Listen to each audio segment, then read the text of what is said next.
The gods and goddesses live together on Mount Olympus, a mountain so high that no human can see their activity.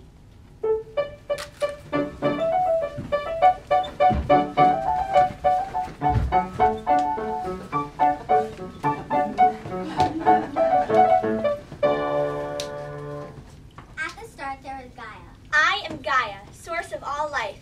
I came out of the darkness so long ago that no one knows how and no one knows when.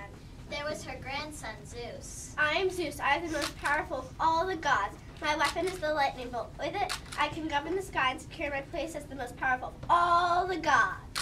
He's all about that bolt, more thunder. I'm all about that bolt, more thunder. Zeus had two brothers. I am Poseidon, god of the sea. My weapon is the trident. When I strike the water, the waves rise up high into the sky.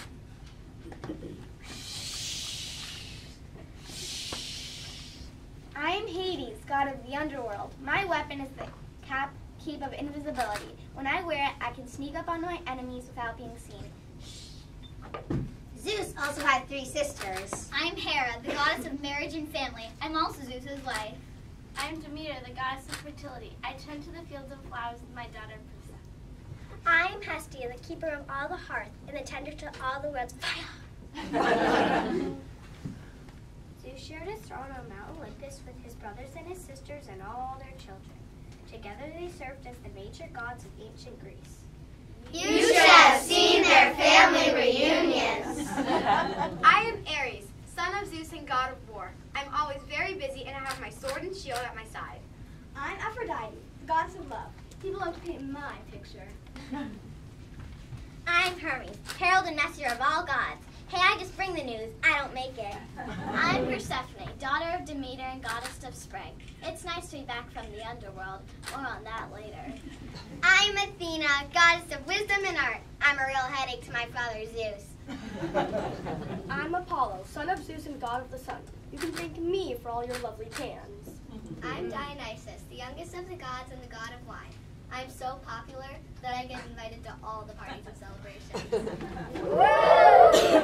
The gods and goddesses had wonderful times on Mount Olympus. They feasted on ambrosia and nectar, which heightened their immortality. Eat up. But in addition to all their powers, the Greek gods also had many human flaws, like curiosity, greed, and jealousy. The people of ancient Greece worshipped the gods and did their best to keep them happy. They believed if there was a thunderstorm, the gods were in the middle of a heated argument. And if it was sunny, that meant the gods were getting along. Though the humans could never climb to the top of Mount Olympus, the gods would often descend to Earth disguised as humans or animals. They were mischievous gods and couldn't help but cause trouble. Who? Us? Today we share 4 stories. All of them stories about what happens when you anger the gods. We proudly present the Greek myths.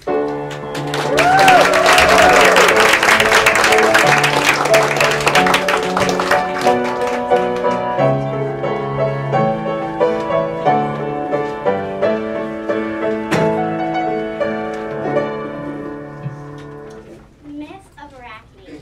Athena was the daughter of Zeus. After Zeus swallowed her mother, the goddess Metis, Athena sprang forth from her father's head. Fully grown and wearing the armor and helmet that her mother had made while inside Zeus's body. Athena was wise and strong, the goddess of wisdom, and Zeus's favorite child. My dear Athena, you are my most treasured child. I shall grant you any wish. Just ask and it will be so.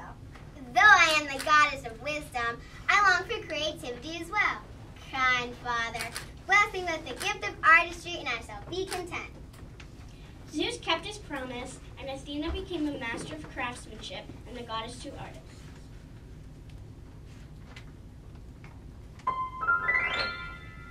She was the inventor of the loom and presented her gifts for all mankind to enjoy. With this invention, I can create the most exquisite tapestries, using colors from the universe and threads spun from the softest clouds, like red from the sunset and blue from the night sky.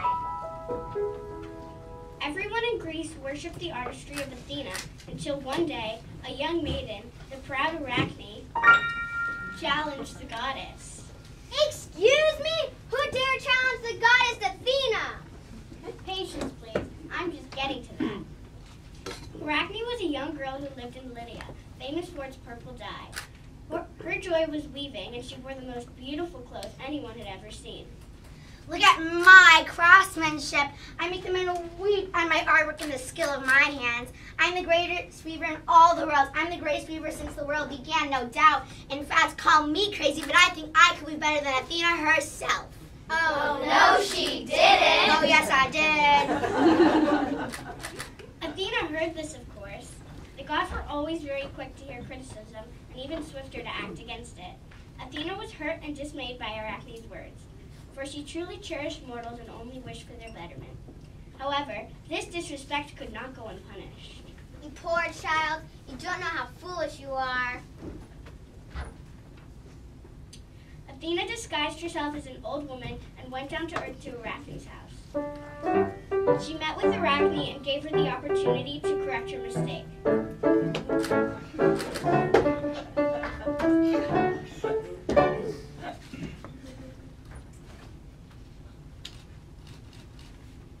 Your work is beautiful, child, but you dare compare yourself to the goddess Athena.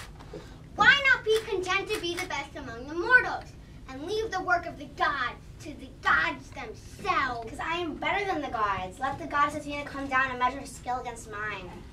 And with that, the goddess Athena threw off her disguise. Foolish Arachne, you are a vain girl. I am the goddess Athena, the very goddess you have dared to mock. Your wish has come to pass. Sit down at your loom and let us compete. Your own villagers will be the judge and jury. 7 days from now, you will set your spindle in the meadow, and I shall set mine in my place, and we shall have a contest. If you win, I shall refrain from any punishment. If I win, it is your life. On the day of competition, Arachne and Athena sat at their looms to begin their work. For days, the two spun their crafts. The villagers came from near and far to witness this magical sight.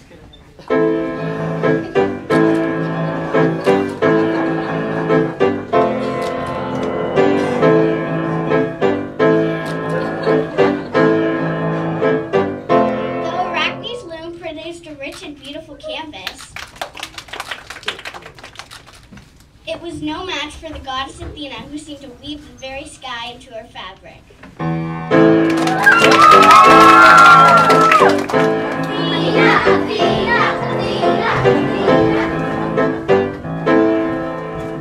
Dear goddess, forgive me for my vanity. It is true, you're the greatest in craftsmanship. Please spare me my humble little life. I take pity on you, Arachne, for though you are a proud girl, you're in fact talented. I shall spare you your life. But since you seem weaving so very much, you must continue weaving your whole life, so that you may never forget the fate that befalls those who challenge the gods. And with that, Athena changed Arachne into a spider.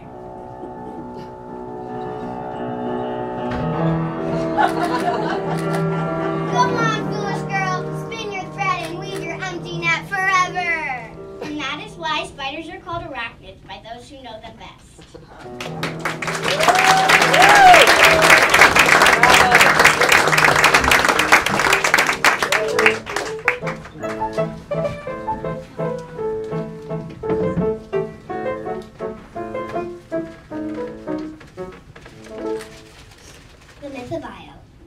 longest and largest arguments on Mount Olympus always took place between Zeus and his wife Hera.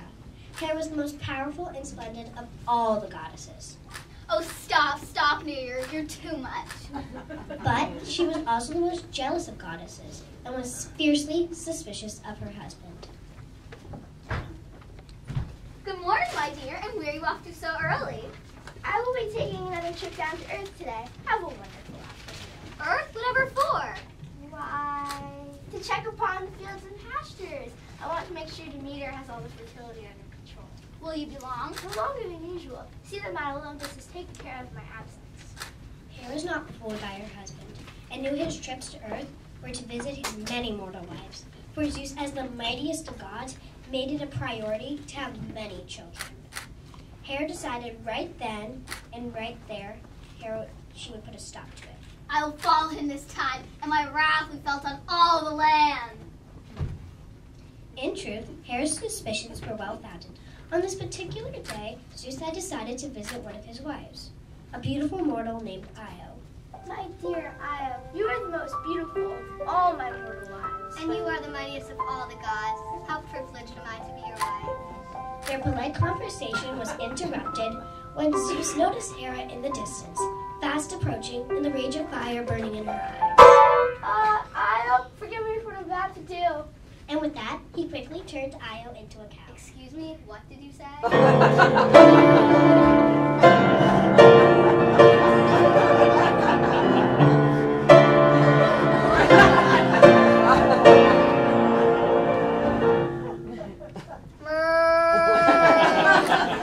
Please, my love, you must trust me. Hera's on her way, and if she sees you, you will feel her wrath for all eternity. That's a very long time. I will take good care of you. Don't be afraid.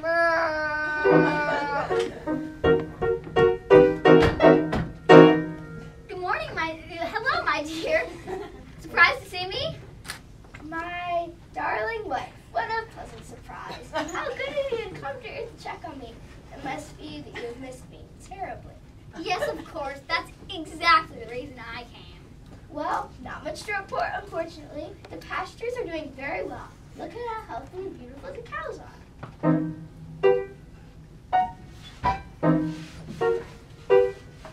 Beautiful indeed.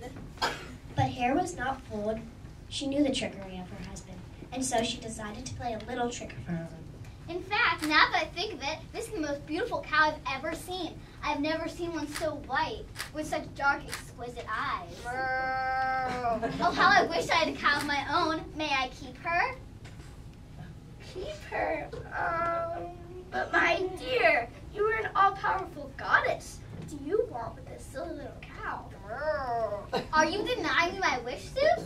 Zeus was trapped. He knew he would either grant Hera her wish or confess. So, he gave Io the cow to his wife as a gift. Your wish is my command.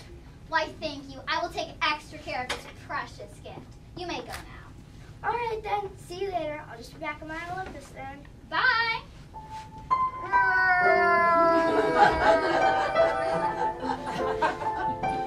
Deep down, Hera was still enraged. Of course, she knew that Io was a cow transformed from a beautiful maiden. And so she chained the poor cow to a tree in a remote pasture and summoned her trusty servant, Argus. Argus! Argus! Argus! Argus at your service. I need you to keep your eyes on this cow. Are you up to it? Am I up to it? Am I up to it? Are you joking? No, I'm not joking. I'm the greatest watchman in all the land. I have 100 eyes covering my entire body, and I never shut more than half of them at a time, even when I'm asleep. From now on, you will not shut a single one or turn any away from this cow. Trust me, I got my eyes. Poor Io, she was trapped, forced to walk on all fours and eat grass and moo for the rest of her life. Meanwhile, Zeus took pity on poor Io, but feared of his wife's wrath prevented him from daring to help her. At last he summoned for his son Hermes, the official messenger of the gods, and the craftiest of all his children. Hermes! Hermes! Hermes! Hermes, use your cunning and find a way to trick the watchman Argus and release poor Io, but under no circumstances can you let heresy get up to. Your will is my mission, Dad. And so, Hermes traveled to Earth and disguised himself as a shepherd. He walked up to Argus and Io playing a beautiful tune upon his shepherd's pipe.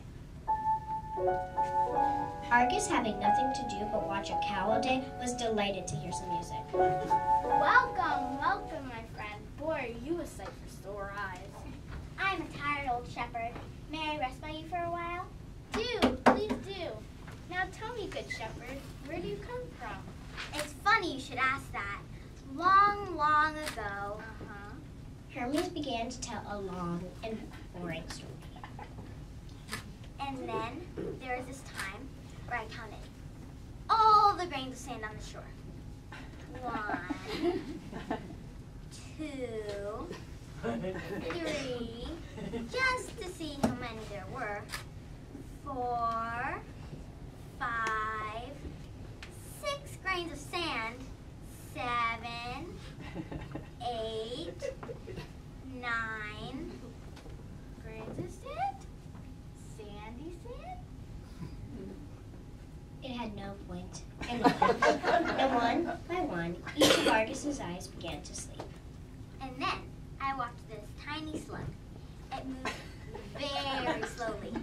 It went inch by inch by inch by inch.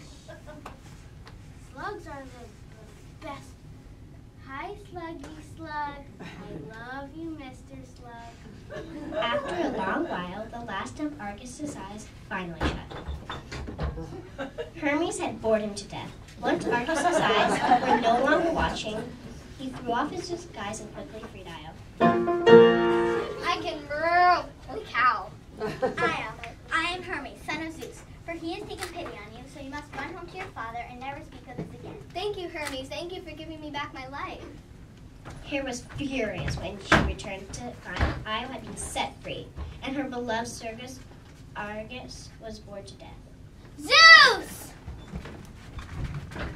She brought him back to her husband, who pretended once again he had no idea what she was talking about. My dear, if it means this much to you, I will make it up to you. Hermes, please find my dear wife another cow. I don't want another cow. I wanted that one. I know you're two behind this, and if I ever find proof, you'll pay dearly. And my dear Argus, she will never be forgotten. I will take your 100 eyes and place them on the tail of the peacock. From this day forward, it will remain the most beautiful bird on earth. And that is how the peacock inherited its colorful feathers.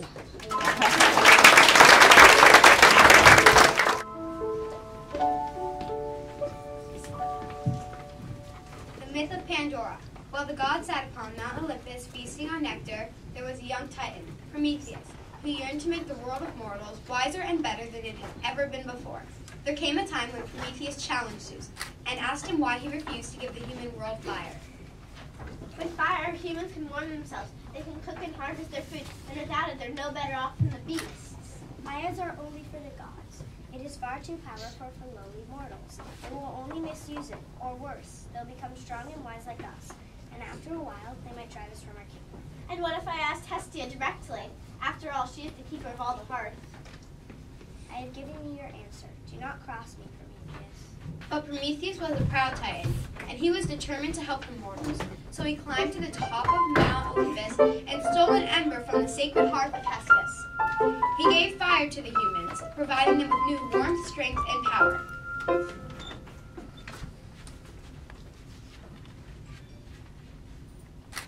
Fire! Fire! Fire! Fire!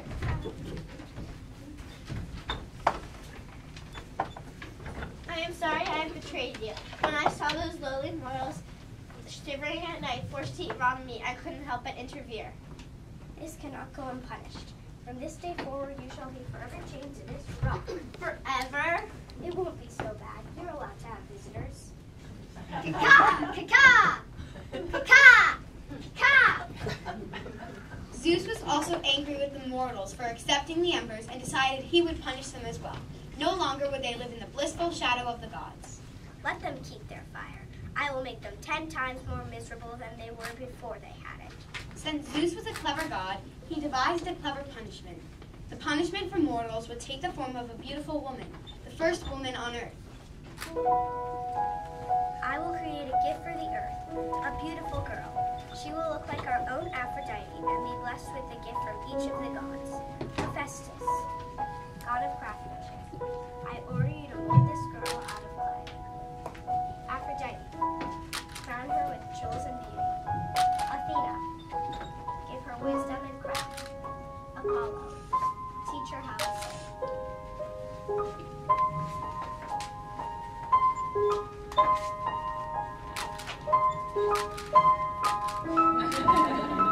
And I will give her the greatest of human gifts, curiosity, and we will name her Pandora, which means all gifted.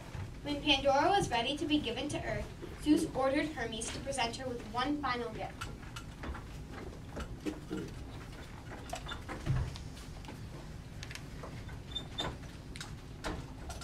Pandora, I present to you your final gift, this beautiful box. Gee, thanks. How'd you know I wanted a box? Take it with you to Earth, but under no circumstances may you ever open it. Wait, why? What's in it? Just promise that you'll never open it. It's getting late. Earth was waiting for me. Time to go. And so Pandora was placed on Earth. Zeus took vengeance by presenting Pandora to Prometheus' twin brother, Epimetheus. Prometheus had warned Epimetheus to beware of Zeus, but he was so struck by Pandora's beauty that he forgot all of the prior warnings.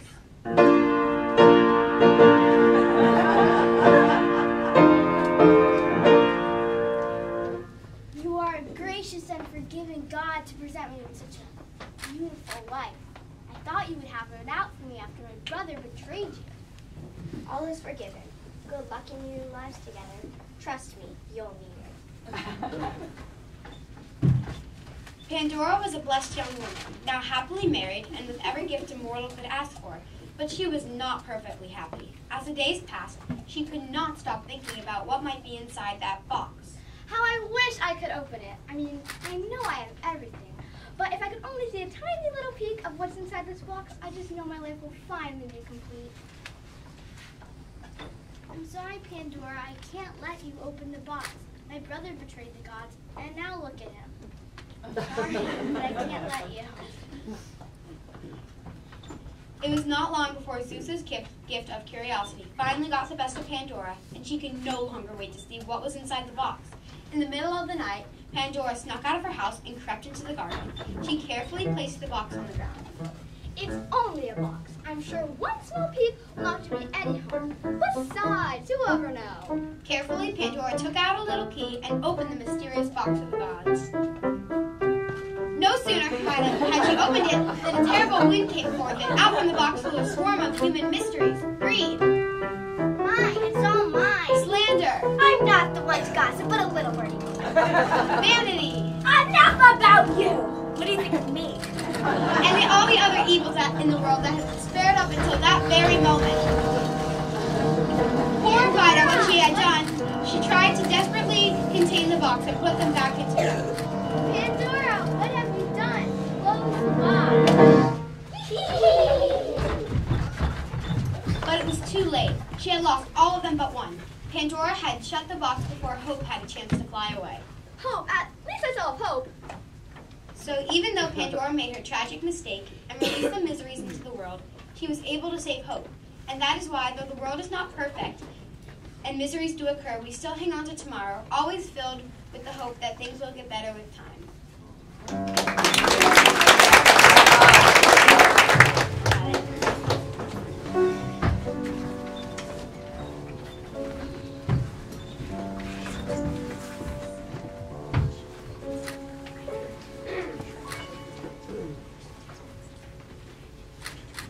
The myth of Persephone. As the goddess of fertility, Demeter was in charge of all the fields and crops, and assured the earth of good harvest and abundant life. Zeus was very fond of Demeter and appreciative of all she did for the earth, and so he made Demeter his wife. Together they had a beautiful daughter who they named Persephone. Persephone brought Demeter so much joy that she never let her daughter out of her sight. When Demeter went to Earth to look after the fields and trees, she brought Persephone with her. Come, Persephone, my cherished child, let us sprinkle the flowers with the dewdrops of heaven. Persephone was raised among the flowers, and was even told that she looked like a little flower herself. It was she who named all the flowers in the world. Since you are as bright as the sun, you shall be called the sunflower. You are as delicate as the wind, and I shall name you Daisy. She would laugh and dance in the fields, and with her laughter came so much happiness and sunshine from the gods. And it was this laughter that caught the attention of Hades, god of the underworld. Who dares wake me up in the middle of my beauty sleep? Now Hades was known to be a gloomy and grumpy god, and one that kept mostly to himself, hidden in the caves and in the underworld. But hearing the laughter of Persephone suddenly stirred love in his heart. What is this strange feeling that's come over me? Why is my frown turning upside down? I feel happy. Oh, how I wish I could have this girl to live with me as my wife in the underworld and bring her laughter to my tedious days.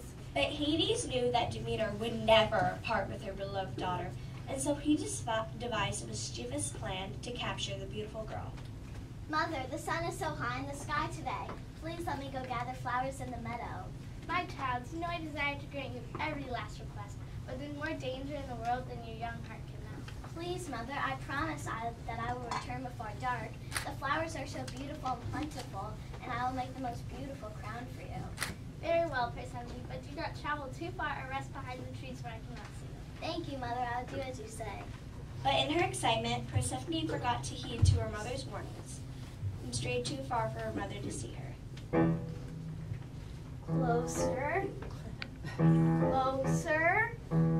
Closer. And here, in the flattest part of the meadow, the ground split open. In an instant, Hades reached up from the underworld and snatched the girl, dragging her down below. The ground quickly covered up the hole, and silence fell upon the land. Demeter realized instantly that something was wrong and called out urgently for her daughter. Persephone! Persephone! Where are you? Come back! Persephone! Persephone had vanished without a trace, and Hades led the frightened girl to his home in the underworld.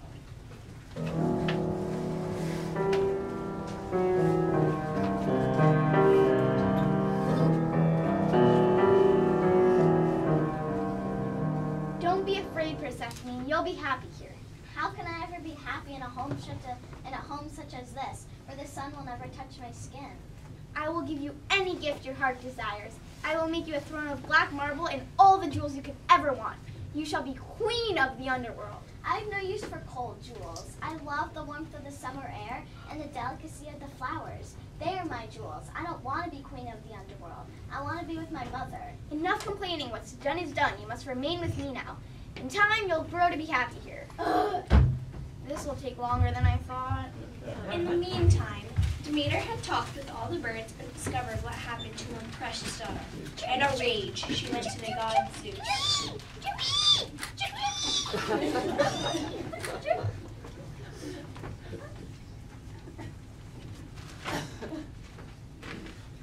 You know I'm especially fond of you, Demeter. I oblige the earth with rain whenever your fields are thirsty. But what is you ask of me now? Your brother Hades has stolen our daughter and dragged her down to the underworld to be his queen. You must rescue her immediately. Justice must be had. Please calm yourself. Though we've had our differences, Hades is a powerful god and will make a good husband for our daughter. I cannot make such a demand of my own brother. But you've stolen her unfairly. I admit, his wooing was a little abrupt. But you'll be well taken care of. Anyone but Hades. Persephone is a flower child, a daughter of the morning. No ray of sunlight ever pierces that dark hole he calls his kingdom. She will wither and die. Don't be absurd. She's the daughter of Zeus. She will survive. And with that, Zeus dismissed his wife, tired of her pleading. But Demeter's sorrow was uncontrollable. She wept day after day for her daughter. Weeks passed, and Zeus began to receive complaints from the mortals. Crops were dying, soil was dry, and no buds were blooming.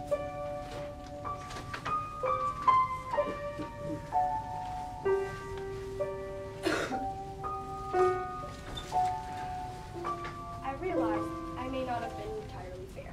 Can't we come up with some compromise? As long as my daughter is away, I will weep. As I am the goddess of fertility, while she is gone, nothing will grow, no tree will bear fruit, no grass will spring. I will weep, and the earth will grow as dry and shriveled as my heart. Somehow, I don't think this will use the mortals. Very well. She will be allowed to leave Hades as long as she hasn't eaten the food of the underworld. If she has, you understand there's nothing I can do. She will have to remain there forever. I will send Hermes to go get her. Her soul, I'm sure she has not eaten. Her soul will be too heavy to eat. But in fact, Persephone had been growing weak with hunger. And though nothing grew in the underworld, there was one single tree that bloomed in Hades' garden. Dun, dun, dun, dun, dun, dun. Come, Persephone, and taste the fruit of my pomegranate tree. I'm sure you've never eaten something so delicious and juicy. That is so generous of you to share the fruit of your only tree. Perhaps I underestimated you after all. In truth, the cunning Hades knew that once she had taken a bite from the pomegranate, she would never be able to return to her home on the earth's surface.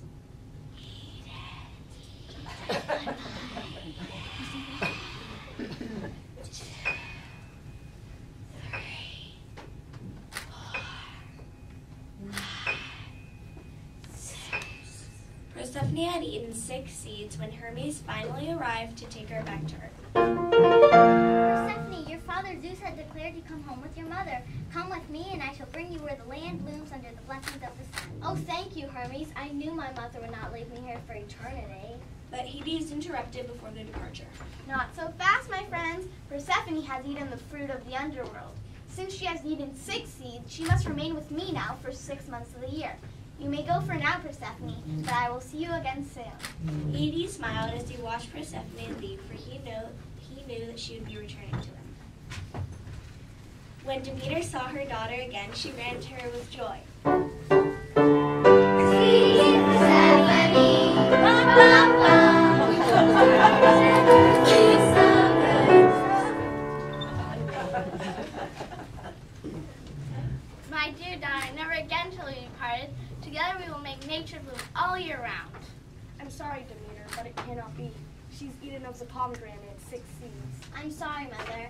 I will have to return to the underworld for 6 months every year. It is my punishment. My dear daughter, how I shall cry without you. Do not cry, Mother. We must be happy for the time we have. You have raised our daughter well, Demeter. She's wise beyond her years. Come, let's go put this drought and famine to an end.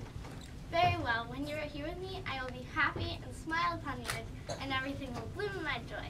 But for the 6 months that you are gone, I will weep, and the earth will weep with me. During that time, nothing will grow, and the land shall be as hard and dry as my heart. And that is why there are seasons, and why summer and winter are as they are.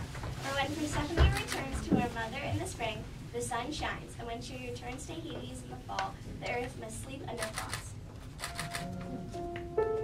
Can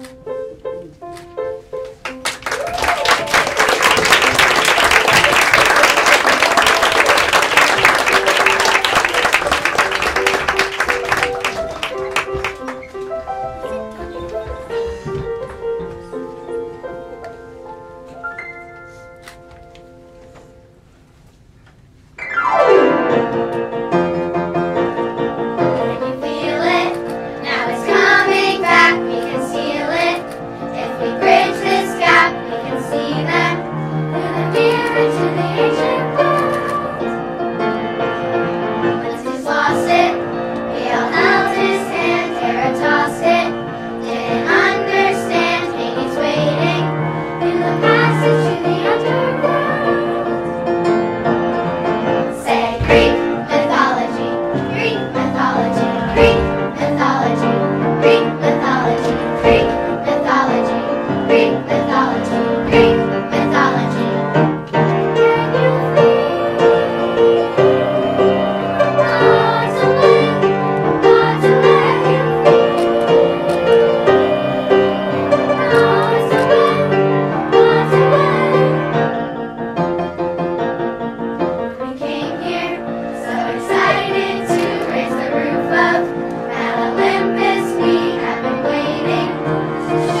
sacred